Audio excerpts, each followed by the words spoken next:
नमस्कार दोस्तों, आज मुगल काल में हम पढ़ेंगे अकबर के बारे में।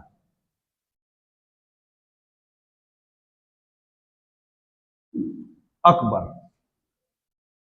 1556 से 1605। बहुत धैर्य से पढ़ेंगे, बहुत आराम से। अकबर बहुत बड़ा बादशाह है। इंडियन हिस्ट्री में मिडिल हिस्ट्री का सबसे बड़ा बादशाह अकबर है। 1542 में अमरकोट के महल में इसका जन्म हुआ और 1556 में ये बादशाह बनेगा। बादशाह कैसे बनेगा? अब दोस्तों, हुमायूं की मृत्यु के बाद ईंटों के सिंहासन पर बिठाकर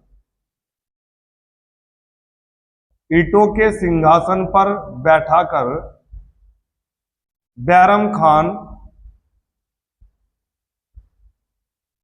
इसका राज्याभिषेक करेगा।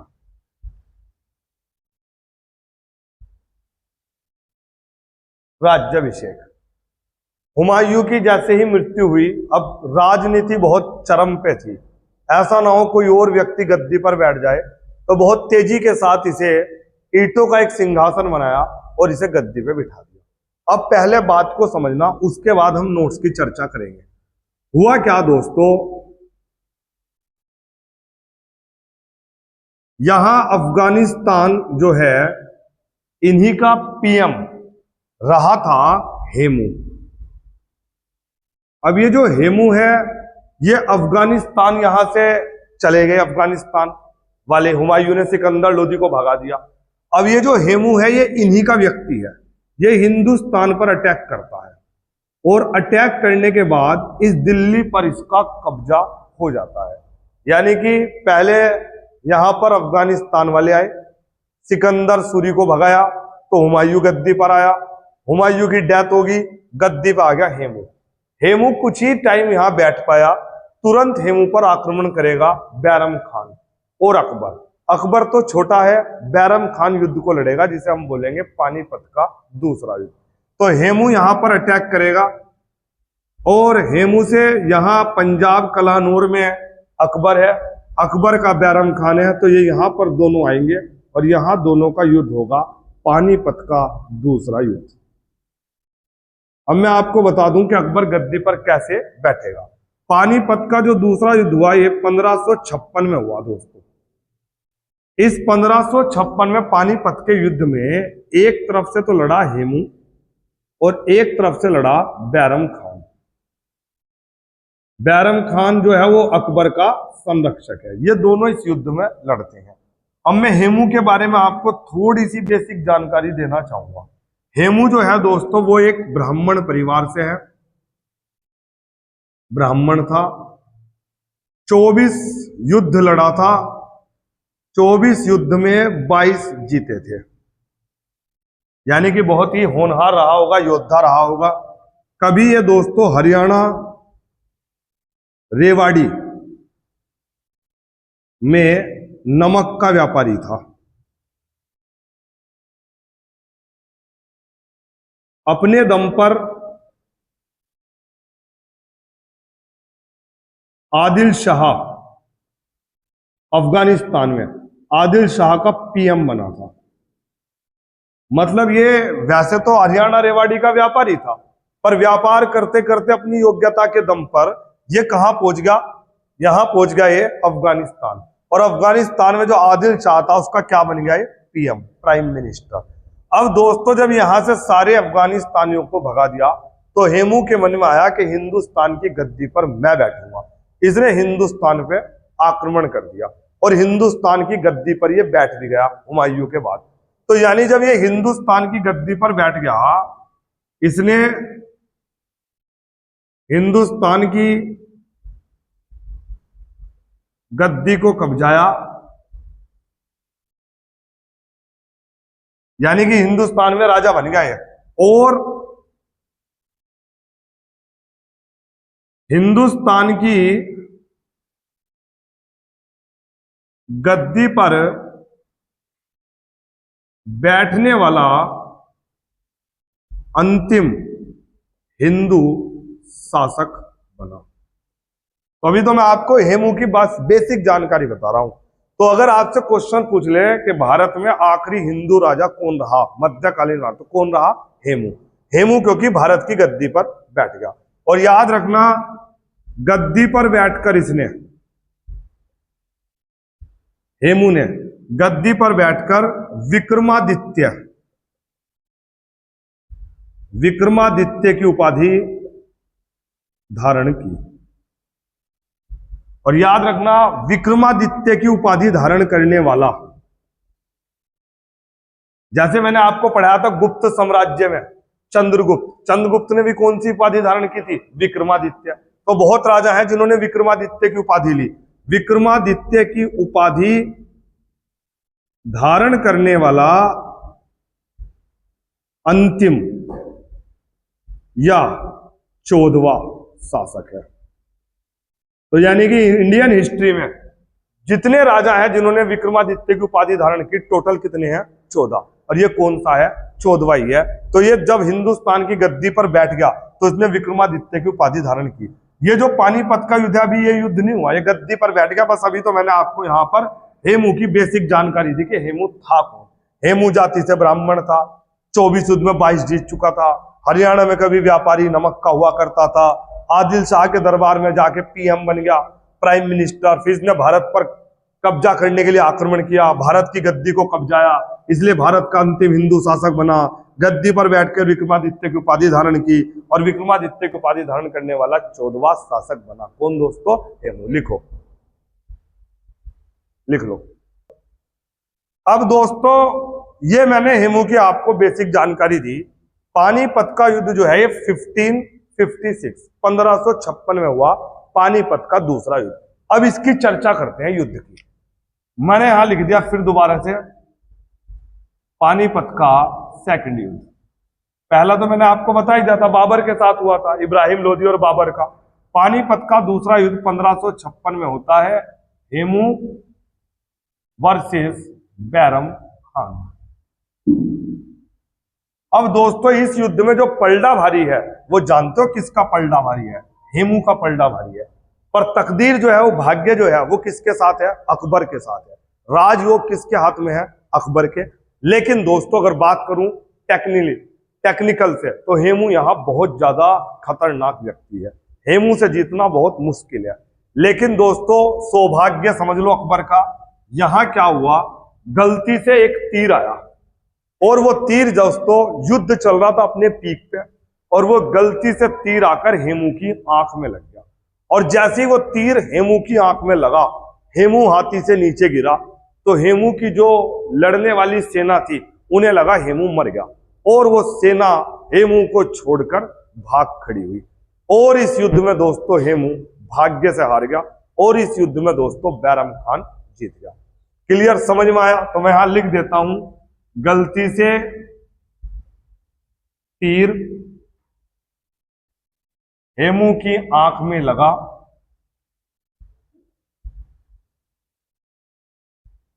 और हेमू नीचे गिर गया, और हेमू की सेना भाग खड़ी हुई। हेमू को बैरम ने पकड़ लिया, अकबर के सामने ले जाकर इसकी गर्दन काट दी।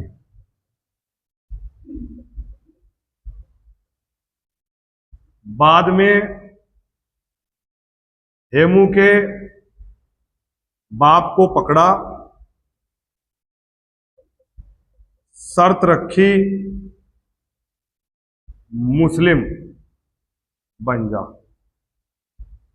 नहीं बना तो उसकी भी हत्या कर दी गई।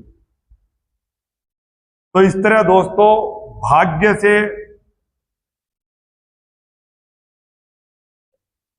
कौन विजयी रहा? अकबर जीत गया। आरपी त्रिपाठी, इतिहासकार है बहुत बड़े आरपी त्रिपाठी। आरपी त्रिपाठी लिखते हैं पानीपत के द्वितीय युद्ध में अकबर की जीत दैवीय संयोग था। गॉड गिफ्ट था ये, क्योंकि अगर आंख में तीर ना लगा होता तो कौन जीतता? हेमू। और हेमू जीतता तो पिक्चर अलग होती। तो यहां अकबर के भाग्य में राजयोग था, इसलिए गलती से तीर किसके लग गया? क्लियर? तो दोस्तों अब दिल्ली की गद्दी पर, दिल्ली में दोस्तों अब दिल्ली सिंहासन पर 1556 में अकबर बादशाह बना बैरम खान के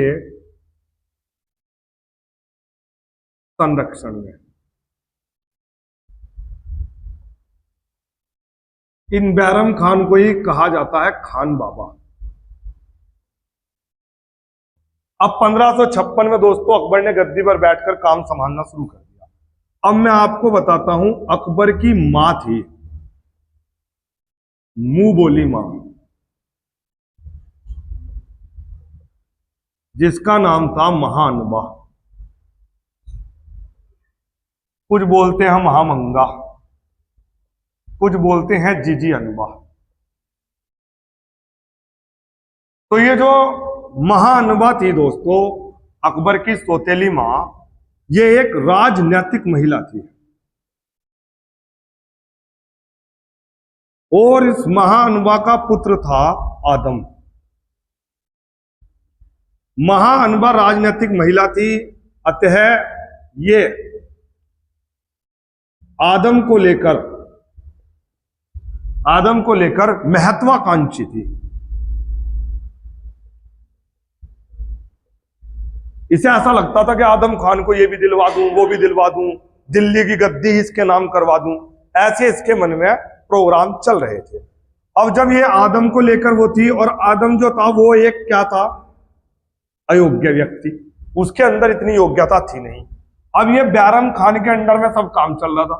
अब ये कितनी ही राजनीतिक चाल कर ले, इसकी सारी चाल कौन विफल कर देता था? खान बाबा।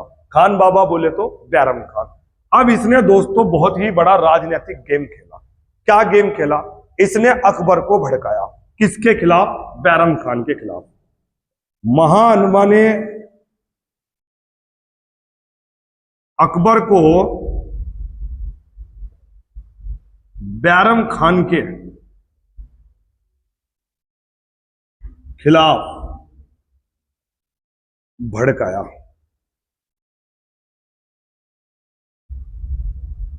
अकबर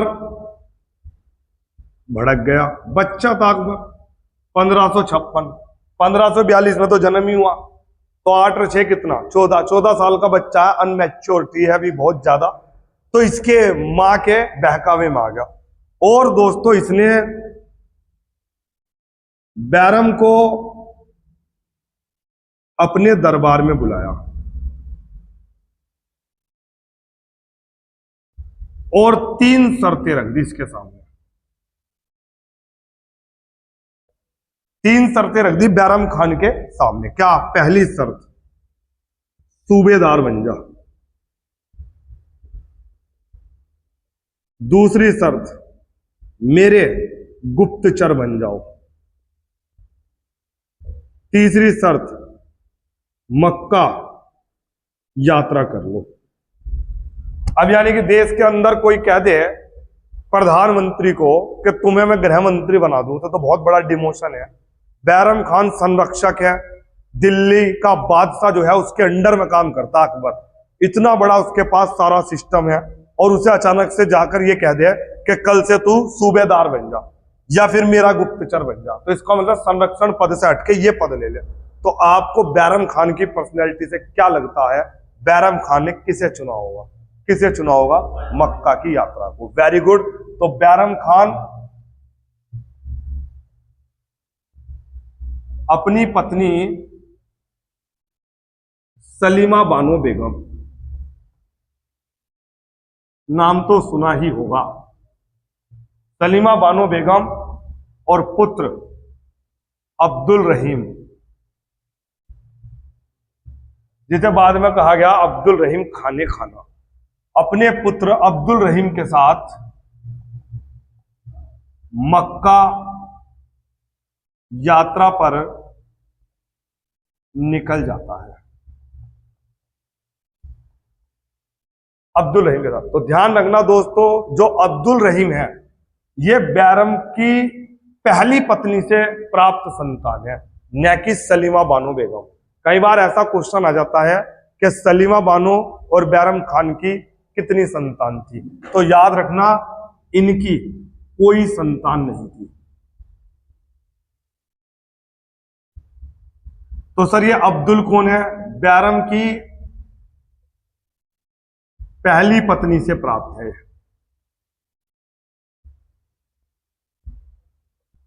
समझ में आया? तो ये मक्का की यात्रा पर निकल गया बैरम अपनी पत्नी सलीमा बानो और लड़के के साथ, लेकिन दुर्भाग्य इसके साथ था, गुजरात पाटन में इसे मुबारक मिला, जिसके बाप को बैरम ने युद्ध के दौरान मार दिया था। अब जो ये मुबारक है, इसके बाप को कभी युद्ध के दौरान बैरम खान ने मारा था।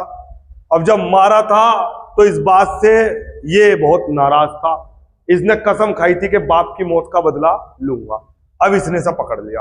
अब इसने कहा कि सलीमा से और लड़के से मेरी कोई दुश्मनी नहीं है, लेकिन तुझसे दुश्मनी है। इसने बैरम खान की हत्या कर दी।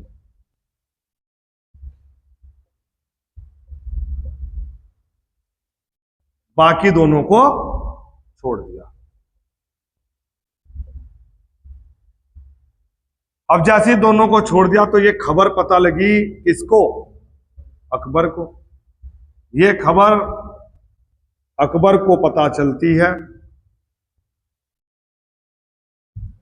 अकबर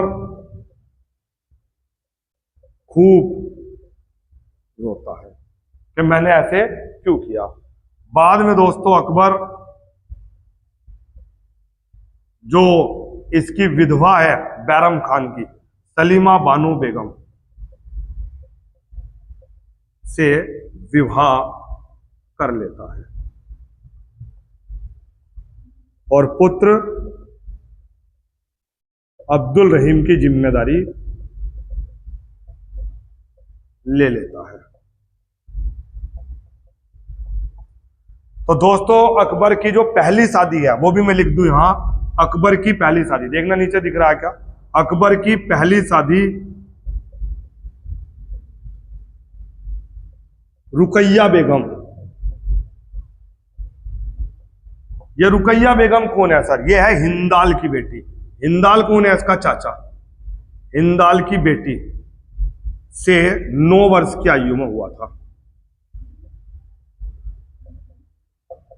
तो पहला विवाह रुकैया बेगम से हुआ, दूसरा विवाह किससे किया? सलीमा बानो बेगम। अब आपको लग रहा होगा कि बैरम खान तो एजिड है, उसकी पत्नी है सलीमा बानो बेगम, ये तो बहुत एजिड होगी, बड़ी होगी। नहीं दोस्तों, ये हम उम्र ही है। ये सलीमा बानो बेगम भी अकबर की पोती है, सॉरी बाबर की पोती। अकबर भी बाबर का पोता है, ये भी बाबर की पोती है, यानी ये अकबर के चचेरे परिवार में से लड़की है। और ये हम उम्र है, लगभग 20-21 साल के हैं उस समय दोनों रहे हैं। क्लियर? उतार लो दोस्तों, पूछो कि पूछना हो। तो दोस्तों अब मामला सारा क्लियर हो गया, बैरम खान की हत्या होगी। तो 1560 से दोस्तों 1562 तक हरम दल